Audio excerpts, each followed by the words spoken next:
जिसकी शुरुआत हम कर रहे हैं वो ये है कि हम इलेक्ट्रिक हाईवे बना रहे हैं। और इलेक्ट्रिक हाईवे बनाते समय अभी दिल्ली टू जयपुर हमने प्रोजेक्ट तैयार किया, टाटा उसमें इंटरेस्टेड है। तो मैंने उनको कहा कि ये जो हाईवे है ये बीओटी में क्यों नहीं बनाते आप इलेक्ट्रिक हाईवे, क्योंकि अगर टाटा वाले अगर बिजली खरीदते हैं तो 12 रुपए रेट लगता है।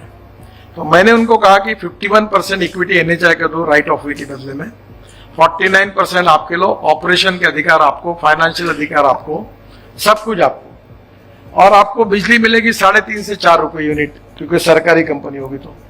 और आप धीरे धीरे ट्रक बसेस इसमें जाते रहेंगे तो इसका भी बहुत बड़ा इनकम मिल सकता है। अभी मैं बंगलोर में गया था, कंस्ट्रक्शन इक्विपमेंट की काफी बड़ा एग्जीबिशन था। अब धीरे धीरे ट्रक इलेक्ट्रिक पर आ रहे, बसेस आ रही, डबल डेकर बसेस आई है, और लिथियम आयन बैटरी के कारण हमारी जो कॉस्ट थी $150 पर आवर पर किलोवाट, वो $115 पर आई है।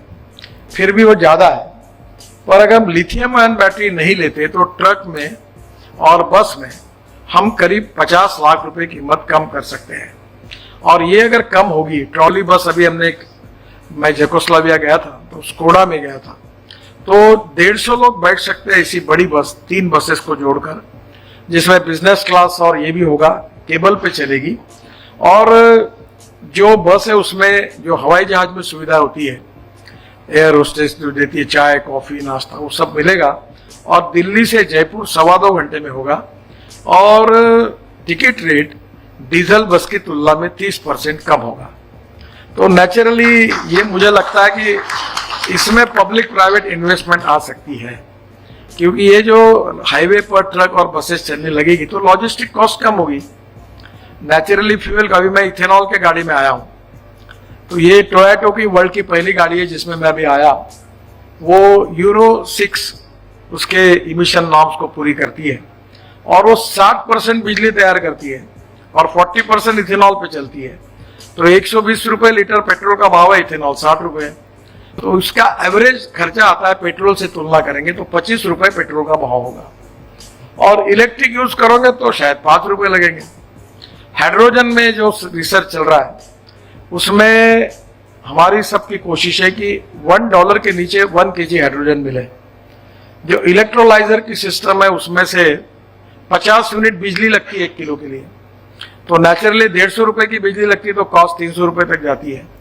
तो अभी 2-3 टेक्नोलॉजी आई है जो म्यूनिसिपल वेस्ट सेग्रीगेट करके उससे, और उसके साथ साथ बायोमास से हम लोग मीथेन बनाकर हाइड्रोजन बनाएंगे, तो उसकी भी टेक्नोलॉजी। और मुझे लगता है कि $1 तक प्राइस आएगी। तो आने वाले समय में फ्यूल अगर बदल गई और रोड अच्छे हो गए तो लॉजिस्टिक कॉस्ट जो है आज 14 से 16%, वो 9% पे लाने का हमारा सबका उद्देश्य है। उसके सिवा हमारा एक्सपोर्ट नहीं बढ़ेगा।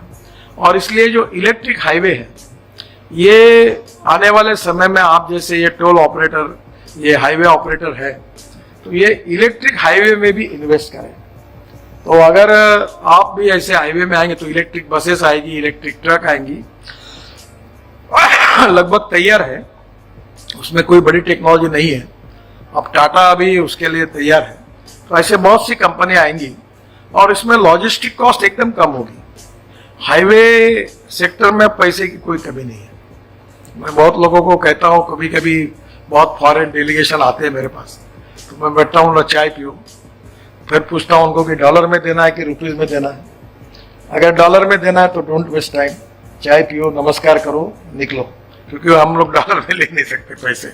मैं अगर फाइनेंस मिनिस्ट्री जाऊँ तो मुझे एक प्रोजेक्ट के लिए 6 महीने अप्रूव के लगेंगे। तो मतलब रुपीज में देते हो क्या, हेजिंग आप करो।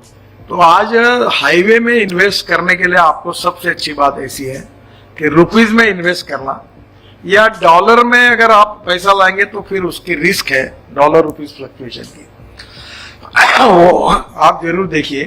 तो हम धीरे धीरे काफी बड़े प्रमाण पर एसेट्स मोनेटाइज कर रहे हैं, और एसेट के साथ साथ ये जो नए इनोवेशंस है, नई टेक्नोलॉजी है, इसके कारण भी इन्वेस्टमेंट के लिए अच्छे चांसेस हैं।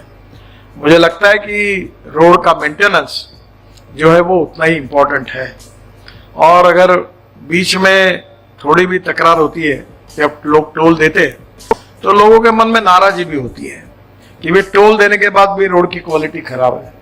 मैं लोगों को कहता हूं कि if you want good services you have to pay for it. तो लोग बोलते फिर अच्छी सर्विस दो। तो नेचुरली इस मेंटेनेंस में भी आपका क्वालिटी का ध्यान आप सब लोग रखते ही है। मेरा एक सुझाव है कि ये बिटुमिन का रोड बनाने के बजाय 8 इंच का जो बिरला सीमेंट वालों ने टेक्नोलॉजी लाई थी व्हाइट टॉपिंग करना, और व्हाइट टॉपिंग पर 6 इंच बिटुमिन सरफेसिंग करना, तो राइडिंग क्वालिटी भी अच्छी रहेगी। और कंक्रीट का रोड मेरे अंदाज से 20 से 25 साल आपको मेंटेन करना नहीं पड़ेगा। ये जो बिटुमिन सरफेसिंग है ये शायद 5-6 साल के बाद करना होगा। तो थोड़ा सा सरकार में भी कभी कभी कल ही हमारे यहाँ चर्चा हो रही थी कि मैंने उनको कहा कि अभी हम लोग जो लैंडस्लाइड्स हो रहे हैं, प्रॉब्लम्स आ रहे हैं, मैंने बोला ये डीपीआर वाले के ऊपर और कॉन्ट्रैक्टर के ऊपर डाल दो कि डिफेक्ट लायबिलिटी में 10 साल उसकी जिम्मेदारी होगी। अब 10 साल उसकी जिम्मेदारी होगी तो फिर तुम्हारा इंडिपेंडेंट इंजीनियर उनको काहे के लिए ज्ञान सिखाता है, तू ऐसा कर वैसा कर, उनके हाथ में सौंप दो और जो वो डिजाइन करेंगे वो करने दो, उनकी बैंक गारंटी ले लो, नहीं करेंगे तो बैंक गारंटी जब्त करो। पर एक तरफ तुम कहोगे कि मैं बोलूंगा वैसा बनाओ और गारंटी भी लेंगे, तो ये कैसे होगा। तो मैंने कहा ये बंद करो। तो हमने सुधारने के लिए बोला है कि इसके बाद रोड इंजीनियरिंग में डिजाइनिंग की इसमें डीपीआर वाला होगा और कॉन्ट्रैक्टर होगा। तो कॉन्ट्रैक्टर अपना डिजाइन दे, पैसा बचे उसका, उसके साथ उसका प्रॉफिट लॉस उसका वही बनाए और बैंक गारंटी दे। और अगर डिफेक्ट लायबिलिटी पीरियड में अगर क्वालिटी खराब हो गई तो हम बैंक गारंटी जब्त करेंगे। तो नेचुरली आप नई नई टेक्नोलॉजी, नई नई इनोवेशंस का उपयोग करने के अधिकार भी हम लोग रोड मेंटेनेंस के इसमें भी आपको देंगे। तो आपको बताते हुए मुझे बड़ा खुशी होती है कि मैं मथुरा में मैंने एक हाइब्रिड एन्युटी में वाटर रिसोर्स मिनिस्टर के नाते मथुरा का गंदा पानी 90 mld स्लज शुद्ध करके एक प्रोजेक्ट मेरे दिमाग में आया, वो लिया। जो इंडियन ऑयल उत्तर प्रदेश के इरिगेशन डिपार्टमेंट को 25 करोड़ साल के देती थी, तो मैंने उनके अध्यक्ष वैद्य साहब को बोला आप 20 करोड़ ही दो। और 40% गारंटी नेट सरकार ने दी, 60% इन्वेस्टर ने लाई। त्रिवेणी इंजीनियरिंग कंपनी है, उन्होंने प्रोजेक्ट लिया और अब हर साल इंडियन ऑयल रिफाइनरी मथुरा की 20 करोड़ दे रही है और प्रोजेक्ट चालू हो गया है। और 40% केवल सरकार ने दिए, 7% इन्वेस्टर ने लाए और अब प्रोजेक्ट में वो पानी जो है वो इंडियन ऑयल रिफाइनरी यूज करती है।